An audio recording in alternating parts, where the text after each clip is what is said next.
Welcome to this lecture number 10.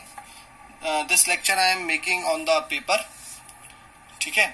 So what is this lecture? We have completed actually the transient analysis and that portion of transient analysis and time response analysis. Lecture number 9 में I will again discuss about what we have completed. Actually lecture number जो 9 है हमारा, lecture number 9 में हमने transient analysis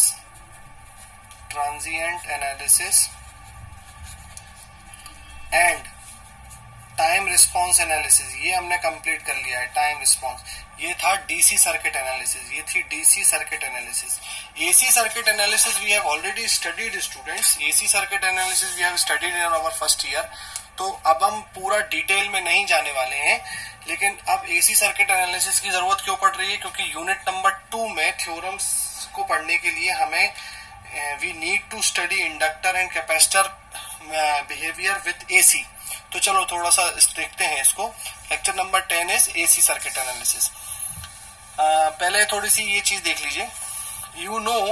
जब ये आपने पढ़ा है कि जब एसी वोल्टेज सोर्स हम देते हैं, when we give AC voltage source, so this AC voltage source supplies a current. This is the current which is going. Okay, this current which is going, अगर ये रेजिस्टेंस में जाता है तो क्या होता है? Current and voltage are in same phase. ये अपन ने पढ़ा. यही करंट जब इंडक्टर में घुसता है तो करंट 90 डिग्री पीछे हो जाता है. मतलब if the voltage is this current को हम रेफरेंस मान लेते हैं, वोल्टेज करंट 90 डिग्री पीछे हो जाता है. इसका मतलब ये है कि वोल्टेज 90 डिग्री ऊपर हो जाता है. ओके, ये करंट हो जाएगा, ये वोल्टेज हो जाएगा. और जब कैपेसिटर की बात करें तो करंट जो है वोल्टेज से 90 डिग्री आगे रहता है, तो वोल्टेज को पीछे कर देते हैं. तो कहने का मतलब ये होता है कि रजिस्टर, इंडक्टर, कैपेसिटर में there is a current and voltage lag. इसमें 0 डिग्री होता है, इसमें प्लस 90 होता है, इसमें माइनस 90 होता है. This you have already studied many times. और अब जब हम ये डीसी की बात करते थे, जब ये प्लस माइनस डीसी होता है तो क्या होता है? तब हम कहते थे कि inductor behaves like a open circuit और काफी देर बाद it behaves like a short circuit.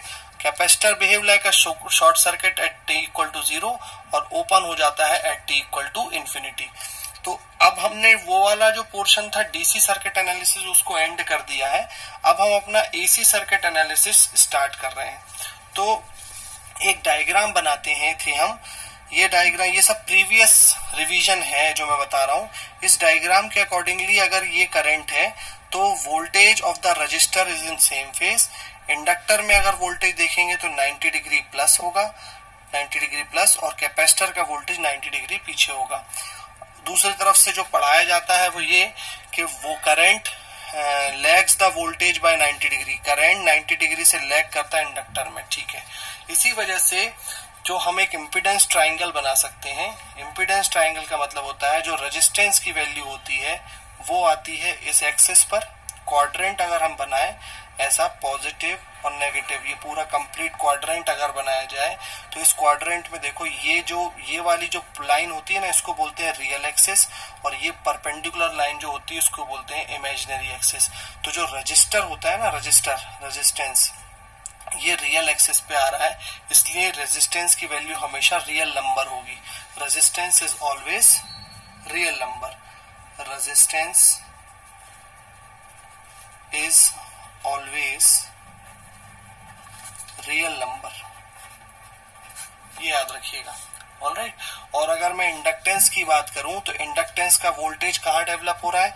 यहाँ पॉजिटिव इमेजिनरी पे डेवलप हो रहा है. तो जो इंडक्टेंस का जो रिएक्टेंस है उसकी जो वैल्यू है वो क्या होगी? रेजिस्टेंस. इंडक्टेंस मतलब रेजिस्टेंस तो हो गया ओम्स में, तो ये इंडक्टेंस जो है ना, inductance is always positive imaginary. ये पॉजिटिव इमेजिनरी है और कैपेसिटिव होता है नेगेटिव इमेजिनरी. अब ये चीज आप लोगों को नई चीज आ गई है ये सामने. तो देखो यहाँ पर लिखते हैं हम. तो अगर कभी भी आपके सामने रेजिस्टेंस बना हुआ है, इंडक्टेंस बना हुआ है, कैपेसिटेंस बना हुआ है, तो अगर इसकी वैल्यू हमेशा रियल नंबर होगी, this is always real number, this is positive imaginary, कुछ भी हो सकता है, और this is minus imaginary. Imaginary number को मैं जे से रिप्रेजेंट करता हूँ, लेकिन इसका मतलब होता है आयोटा, आई से भी कर सकते हैं, लेकिन मेरे को जे लिखना अच्छा लगता है, कंफर्टेबल लिखता है, तो ये माइनस जे बी। अगर आपसे कोई बोले अब कि ये बताओ आरएल सर्किट है तो इसकी वैल्यू क्या होगी, तो एक एग्जांपल के तौर पे हम इसको कह सकते हैं कि इसकी रियल, इसकी इमेजिनरी, तो साथ में सीरीज में लगे हुए हैं, तो 2 + 3j लिख सकते हैं।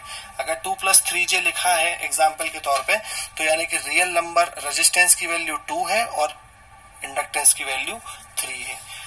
ये लिखा हुआ है, आरसी सर्किट बना हुआ है, तो आप क्या लिख सकते हैं, 2 - 5j। मतलब क्या हो गया इसका कि 2 नंबर हो गया आपका रियल यानी रेजिस्टेंस, और -5j हो गया आपका ये capacitance value, capacitive reactance ohms में।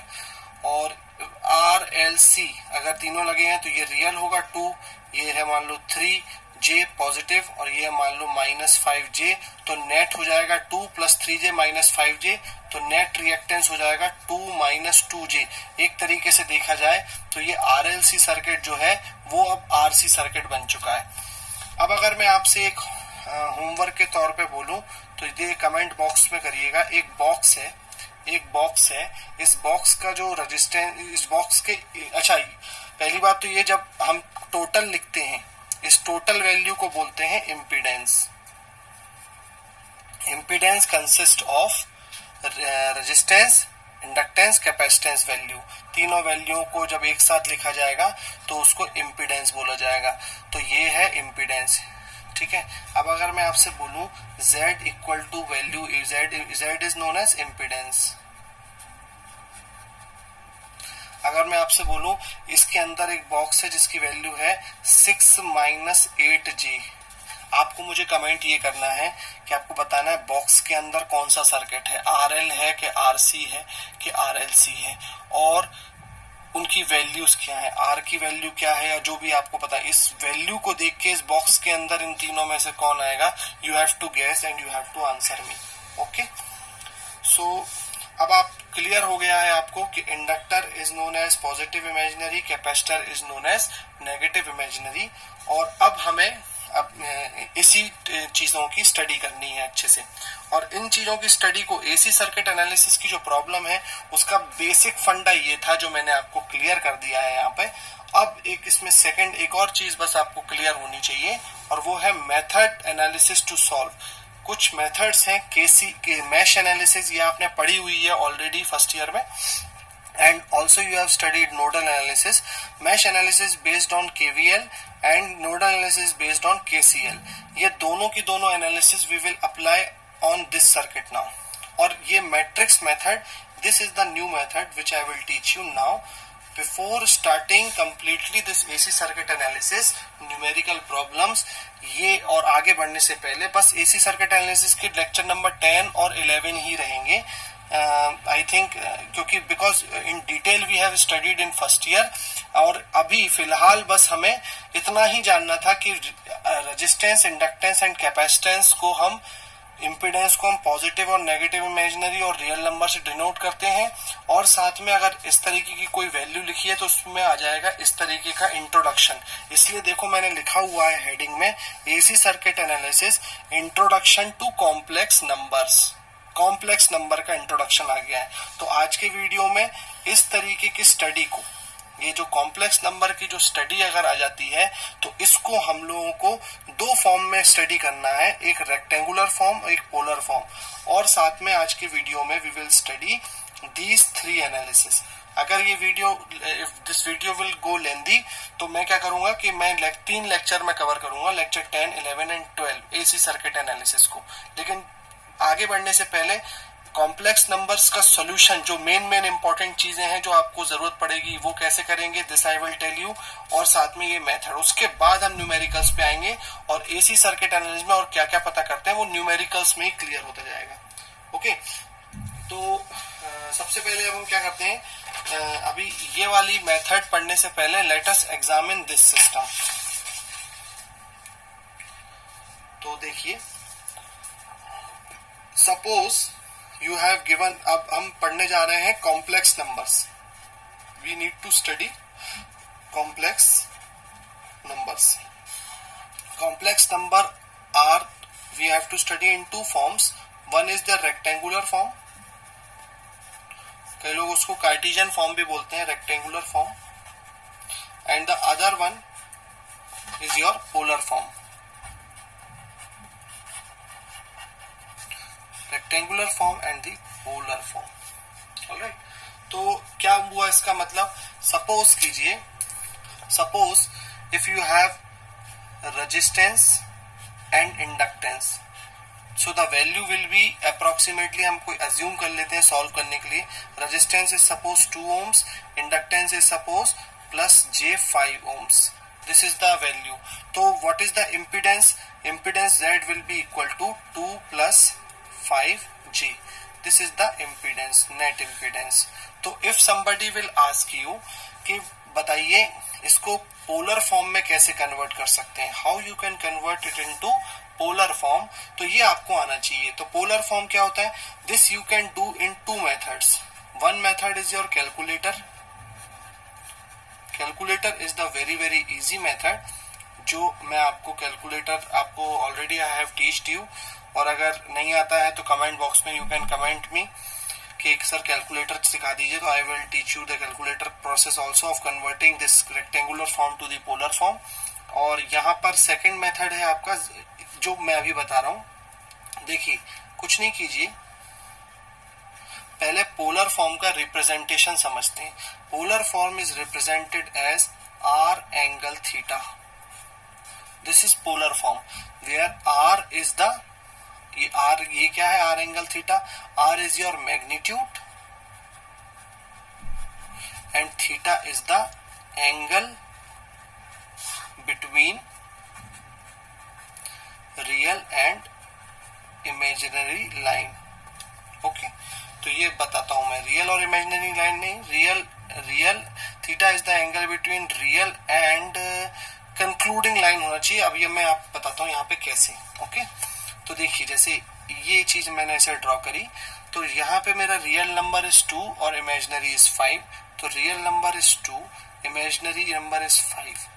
तो अगर मैं दिस इज 2, दिस इज 5, तो अगर मैं इनके बीच में एक ड्रॉ कर दूं कि इनका कोऑर्डिनेट कहाँ मिल रहा है, तो this is the coordinate point. इस कोऑर्डिनेट को अगर मैं यहाँ से यहाँ तक जोड़ दूंगा तो मुझे ये जो एंगल मिलेगा, ये एंगल है थीटा, और ये जो डिस्टेंस है, ये डिस्टेंस है कैपिटल R, जिसको मैं यहाँ मैग्नीट्यूड बोल रहा हूँ. तो ये एक्चुअली एक हाइपोथेनस से how we can calculate it, इसको एक्चुअली हम कैलकुलेट कर सकते हैं by the use of Pythagoras theorem. तो R will be equal to under root Pythagoras theorem. If you will use 2 square plus 5 square, so you will get 25 plus 9 under root 29. और angle theta कैसे, how you can compute angle theta?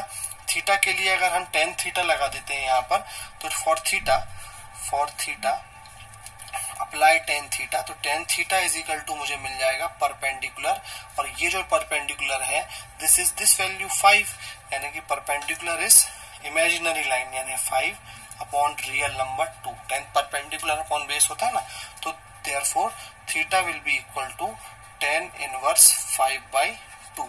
तो ये जो impedance है, इस impedance को Z को we can write it as under root 29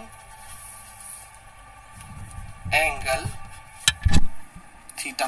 theta की वैल्यू कितना होगा? tan inverse 5/2. तो ये जो चीज मैंने आपको प्रोसेस से बताई है, अब ये प्रोसेस में आपको इतना अच्छे से याद होना चाहिए कि आपको कोई प्रॉब्लम ना आए. एक एग्जांपल रेजिस्टेंस और कैपेसिटेंस का भी दे देता हूं. कई बार ये चीज कंफ्यूज कर सकती है. This is 2, now this is again -5g. Suppose this is -5g. अब इसको कैसे करेंगे? तो z will be equal to क्या हो जाएगा? 2 - 5g. अगर मैं अब इतने लॉन्ग प्रोसेस में ना जाऊं, तो मुझे मालूम है कि z equal to polar form में अगर मुझे लिखना है तो मैग्नीट्यूड तो हाइपोटेन्यूस ही रहेगा, तो under root 2 square plus under root 5 square minus 5 square तो पॉजिटिव ही आएगा। तो यहाँ तो अंडर रूट 29 तो आना ही है। लेकिन कई बार स्टूडेंट्स को यहाँ पे कंफ्यूजन होता है एंगल में, तो कोई प्रॉब्लम नहीं है, एंगल देखो कैसे निकालेंगे। 2 इज द रियल नंबर और माइनस 5j यहाँ आ गया, ये 2 हो गया, तो अब इसको जोड़ दो यहाँ पर और थीटा कौन सा हो जाएगा अब हमारा, ये रहा थीटा। ठीक है, तो थीटा की वैल्यू ये रही। हमेशा रियल एक्सिस से हम थीटा ले लेंगे। अब इसमें एक नई चीज आने वाली है, वो मैं आपको भी बताता हूँ। थीटा की वैल्यू हो जाएगी हमारी tan थीटा लगाएं तो परपेंडिकुलर अपॉन बेस, तो थीटा tan थीटा मैंने लगा दिया परपेंडिकुलर कितना हो जाएगा 5j, माइनस में है जैसे ये माइनस 5j डिवाइडेड बाय 2, तो थीटा इक्वल टू हो जाएगा tan inverse minus 5j by 2, ये आ गया। अब देखो, जब भी हम एंगल नीचे से ऊपर की तरफ ऐसे लेते हैं, मतलब एंटी क्लॉकवाइज, सपोज ऐसे लेना पड़ रहा है हमें एंगल, है ना, तो अगर हम एंटी क्लॉकवाइज एंगल लेंगे तो इसका मतलब क्या हो गया, एंटी क्लॉकवाइज एंगल लेने का, एंटी क्लॉकवाइज एंगल हमेशा पॉजिटिव होते हैं। और अगर जब भी हम क्लॉकवाइज, यानी देखो ना, रियल और एंटी क्लॉक और क्लॉक कहाँ से डिसाइड होगा, anti clock and clock will be decided from the real axis. हम यहाँ से एंटी क्लॉक मूव कर रहे हैं, that means it is positive, और अगर हम यहाँ से we are coming like this, then that means it is negative. Okay, so या तो आप theta equal to tan inverse minus 5j by 2 लिख लीजिए, और या तो आप इसको माइनस को हम बाहर ले लें तो वो नेगेटिव एंगल में ही आ जाएगा, यानी कि आ जाएगा ये angle minus tan inverse 5j by 2। Okay, तो सेंस आपको समझ में आ गया होगा कि now the things can be represented as in the z and this way and in this way। और अपन ने सही किया है कि नहीं, ये आराम से आप you can check it from the calculator also, scientific calculator से you can easily check। one more thing students, अब मान लीजिए z की वैल्यू आपको गिवन है r1 एंगल थीटा 1, ठीक है, और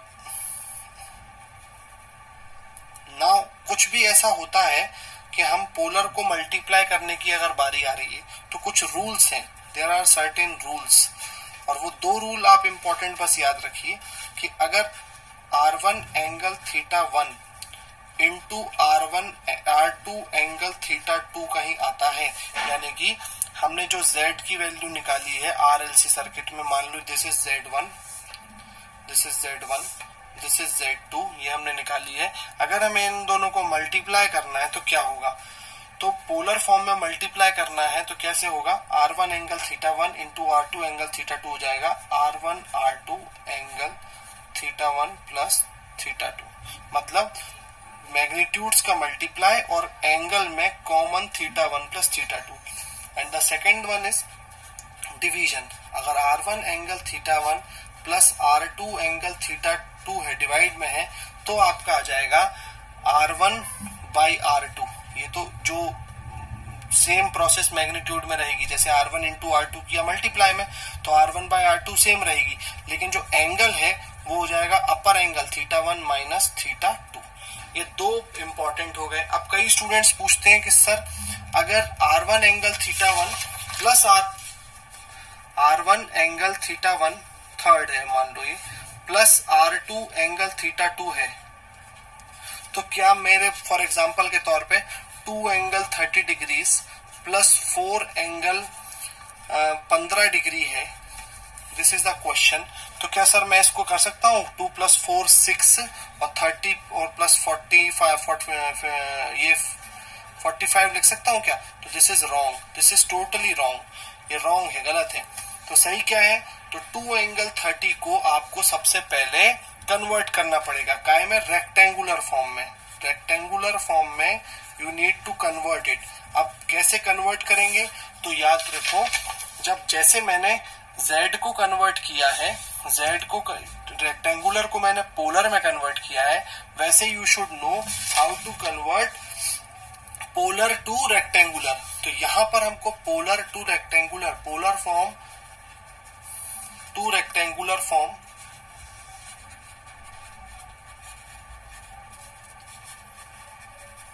भी आना चाहिए। तो हाउ, ये कैसे आना चाहिए वो देखते हैं। तो देखते हैं, देखिए 2 एंगल 30 वी सॉल्व, ये मुझे सॉल्व करना है, सॉल्व 2 एंगल 30 प्लस 4 एंगल, अब इसको मैं काम करता हूँ 45 ले लेता हूँ, चलेगा, माइनस भी ले सकता हूँ, लेकिन 15 डिग्री के लिए अभी मेरे पास I am not having calculator, तो अभी इसको सिंप्लीफाई वे में ये ऐसे ले लेते हैं। तो कैसे करेंगे देखिए, तो इसको ऐसे करेंगे, पहले इसको ड्रॉ करते हैं। 2 एंगल 30 पॉजिटिव एंगल दिया है ना, तो मतलब 2 मैग्नीट्यूड के साथ पॉजिटिव 30 डिग्री, यानी ये हो गया 2 मैग्नीट्यूड के साथ पॉजिटिव 30 डिग्री, ठीक है। प्लस करना है 4, ये इसको बाद में प्लस करेंगे, पहले हम इस चीज को कन्वर्ट करते हैं। लेट अस कन्वर्ट दिस, कि इसका रियल वैल्यू क्या है और इसकी इमेजिनरी वैल्यू क्या है, रियल वैल्यू क्या है, इमेजिनरी वैल्यू क्या है। तो आप देख पा रहे हो, अगर आप यहाँ पे cos 30 लगाओगे फॉर्मूला cos 30, तो cos 30 का फॉर्मूला क्या होता है, बेस अपॉन हाइपोटेन्यूज। तो बेस कितना है मेरा r, जो मुझे ये मान लो ये रियल वैल्यू पता करनी है, और हाइपोटेन्यूज कितनी है मेरी 2, तो रियल वैल्यू की वैल्यू हो जाएगी 2 cos 30। इसी तरह अगर मुझे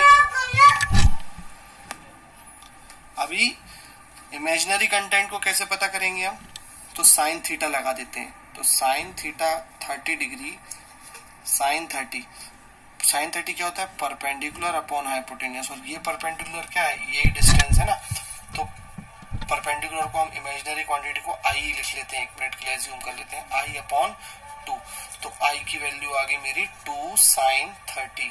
तो ये मैंने अभी करके तो बता दिया, लेकिन यहाँ पर देखो इस चीज को कितना इजीली लिखा जा सकता है। इसको अगर हमें लिखना है तो 2 cos 30 प्लस 2 sin 30, और यहाँ लगा देंगे imaginary number, 2 cos 30 real number plus j 2 sin 30। क्या मतलब हो गया 2 cos 30 का, cos 30 का मतलब हो गया, तो 2 cos 30, तो cos 30 मतलब sin 60 √3/2, तो 2 into √3/2 प्लस j sin 30 मतलब 1/2, तो 2 into 1/2, तो इसका मतलब 2 से 2 कट गया, इसका मतलब √3 प्लस j, ये हो गया z। इसका मतलब क्या हुआ समझ रहे हो आप लोग, कि मैंने पोलर फॉर्म को रेक्टेंगुलर फॉर्म में कन्वर्ट कर लिया है। अगर आपसे कोई बोले आप इसको करो, तो you can convert it also, this also. तो इसको अगर मैं कन्वर्ट करूं तो क्या आएगा, कन्वर्ट करके 4 cos 45 मतलब 1/√2, तो 4 into 1/√2 प्लस j 4 sin 45 भी 1/√2, तो 4/√2 कितना हो गया, ये हो गया 2 into 2√2 प्लस j 2√2, तो 2√2 प्लस j 2√2। तो ये आपके पास दो क्वांटिटी आ गई, एक 2 एंगल 30 की और एक 4 एंगल 45 की, और इनको हमें प्लस करना है, तो दिस इज प्लस दिस। तो अब रियल को रियल से जोड़ दीजिए, तो ये आपको मिलेगा 2√2 प्लस √3, ये दे रियल नंबर, प्लस और j कॉमन लेकर 2√2 प्लस 1 कर दीजिए। तो इस तरीके से जो मिलेगा, अब उसको आप रियल और इमेजिनरी को, इस रियल और इमेजिनरी को आप r एंगल थीटा में जब कन्वर्ट करेंगे तो आपको पोलर फॉर्म का आंसर मिलेगा। इसका आंसर ये नहीं है कि आपने 2 + 4 6 कर दिया और 30 + 45 = 75 कर दिया। तो दिस इज द प्रोसेस, कि अगर पोलर फॉर्म है तो यू हैव टू कन्वर्ट। और इसका सिंपल तरीका क्या होता है, इसका सिंपल तरीका है using calculator. I think you have understood all this things concept, क्योंकि before starting the numerical problems ये कॉन्सेप्ट आपको मालूम होना चाहिए था, मल्टीप्लिकेशन ऑफ कॉम्प्लेक्स नंबर, है ना। कॉम्प्लेक्स नंबर की ये स्टडी मालूम होना चाहिए थी, multiplication, division, plus and minus of complex numbers. Complex numbers क्या होते हैं? रियल एंड इमेजिनरी, या फिर this is real and imaginary in the form of rectangular, and polar में आर एंगल थीटा। ये आर एंगल थीटा हो चाहे ये हो, इनका मल्टीप्लिकेशन, डिवीजन, प्लस माइनस मालूम होना चाहिए, तभी हम जाके अब अपना ये जो 3 लेक्चर की जो सीरीज है, चैप्टर नंबर 10, चैप्टर 11, चैप्टर 12, इसको कंटिन्यू कर पाएंगे। तो ये आपको मालूम चल गया। अब हम कंटिन्यू करेंगे अपने एक और नेक्स्ट लॉजिक के साथ, जो कि इस लेक्चर नंबर 10 के बाद के जो न्यूमेरिकल प्रॉब्लम्स हैं और कई चीजों में है, उसमें मदद करेगा, और वो है सम एनालिसिस। और कुछ चीजें और रह गई हैं कि हमें एसी सर्किट एनालिसिस में finally what we will find, हम पता क्या करने वाले हैं, तो वो चीजें हमें करनी पड़ेंगी। Mesh analysis, node analysis, matrix method, ये 3 method we have to study. इसके अलावा करंट डिवीजन रूल, ये एक और चीज है। Voltage division rule you can skip. Current division rule, ये एक और नई चीज है। नई चीज नहीं है, you already know this, but ये इतनी material we have to be ready, तब फिर हम आगे और बढ़ पाएंगे। नाउ सी, अब हम बात करते हैं कुछ इन analysis, how we can solve these types of analysis. तो क्वेश्चन है आपके पास, find I in all the branches. तो आज के वीडियो में I am ending with this mesh and node only. देखो कैसे कर रहा हूँ। मैश एनालिसिस की अगर मैं बात करता हूँ, तो सपोज करो ये एक सर्किट है, this is the voltage source, AC voltage source it is. तो ये ऑब्वियसली ये वैल्यू कितनी हो जाएगी, 2J ले लेते हैं। इसको अगर मैं -2J लिख दूंगा तो आप लोग मेरे को गलत कहिएगा। इसकी वैल्यू लिख लेते हैं -3J, इसकी वैल्यू लिख लेते हैं 4, और इसकी वैल्यू लिख लेते हैं 3।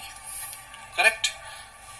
अब सर्किट आपको ऐसे दिखेंगे, तो you have not to be confused कि इंडक्टर के सामने 2J, why it is written because, क्योंकि inductor is a represented as positive imaginary. और अगर ये डीसी सोर्स होता तो क्या ये रिप्रेजेंटेशन होता? नहीं होता, तब ओपन और शॉर्ट होता, और inductor will be represented as henry, LDI/dt वाला फॉर्मूला लगता।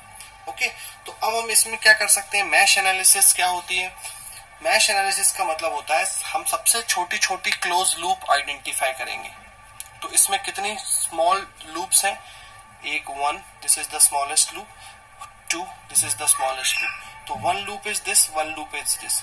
पॉजिटिव ऊपर है, नेगेटिव नीचे है, तो हम अज्यूम कर सकते हैं सबसे स्मॉलेस्ट लूप में कि let the current following is I1। 2 loop है इसलिए I1 करंट अज्यूम किया है, और सेम डायरेक्शन का या अपोजिट डायरेक्शन का, जो भी डायरेक्शन का current you want to assume, you can assume here. Suppose I am assuming this current I2। ये अजम्पशन है मेरा, ठीक है। जब मैं अज्यूम करता हूं तो मैं ये कहता हूं कि इस करंट से, इस बैटरी से ये करंट निकला। अब अगर ये करंट निकला तो इस 3 में कहां पर उसने एंट्री करी होगी, इस रेजिस्टेंस में, यहां पर। ये this is the entry point, this is the exit point. Current enter यहां कर रहा है, एग्जिट यहां कर रहा है। जहां एंटर करता है वहां इट इज पॉजिटिव, जहां एग्जिट करता है नेगेटिव। तो 3 into I1, 3 into I1 is the voltage drop in the resistor। Voltage यहाँ ड्रॉप हो जाएगा V3, 3 into I1। यहाँ पर क्या हो रहा है, पॉजिटिव ऊपर हो रहा है, नेगेटिव नीचे हो रहा है I1 की वजह से, और I2 की वजह से पॉजिटिव नीचे हो रहा है, नेगेटिव ऊपर हो रहा है। ठीक है, तो हम देखते हैं क्या हुआ। हम नेट देखते हैं, नेट करंट कितना हुआ, I1 ऊपर से नीचे की ओर, I2 नीचे से ऊपर की ओर। तो यहाँ पर जो आपका वोल्टेज ड्रॉप हुआ वो हुआ है I1 minus I2 into 2J।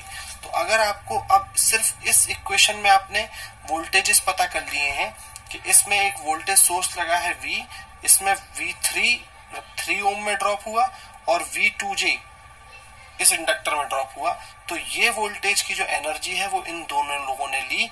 तो ये वोल्टेज इक्वल टू ये प्लस ये हमें लिख देना है, और वो हो जाएगा V equal to V3 plus V2J। अब what is V3? V3 will be equal to 3 into I1 plus what is V2J? 2J into I1 minus I2 ये इक्वल टू V, जो भी वैल्यू हो, 10 वोल्ट 20 वोल्ट जो भी value. तो इस तरीके से you have to represent the first equation. अब अगर तो इस इक्वेशन को लिखने को तरीके को हम बोलते हैं मैश एनालिसिस। और ये मैश एनालिसिस हमें कहाँ से सीखने को मिलती है? ये सीखने को मिलती है हमें इससे, KVL लगाया हमने, किरचॉफ वोल्टेज लॉ, ठीक है। और इस वाली लूप में you have to apply the equation, इसमें अप्लाई करके देखें और मुझे बताएं कि आप सही कर पाए हैं कि नहीं। इसमें 3 एलिमेंट हैं, तो बताइए कहाँ कहाँ प्लस होगा डेवलप। I2 यहां से ऊपर से गया तो प्लस माइनस V4, फिर plus minus V minus 3J, और फिर प्लस माइनस यहाँ पे, लेकिन प्लस माइनस V2J तो ऊपर तरफ है I2 की वजह से, और इस करंट को इग्नोर नहीं कर सकते। हमने अगर कोई करंट अज्यूम किया है तो हम उसे इग्नोर नहीं कर सकते कि या सर जब हम I2 की इक्वेशन बना रहे हैं तो I1 लेने की क्या जरूरत है। नहीं, अगर हमने एक साथ ही करंट अज्यूम किया है I1 और I2 तो वो हमेशा ये सर्किट अब सेम है। अब आपको इक्वेशन बनानी होगी। I think it is clear to you. Node analysis, matrix analysis, और 2 लेक्चर और आएंगे मेरे AC सर्किट के ऊपर, 10, 11 एंड 12। उसका फिर टेस्ट होगा AC सर्किट का, और उसके बाद हम टोपोलॉजी पे पहुंचेंगे। This unit is little bit big but I hope we will complete it very very soon. Okay students, thank you.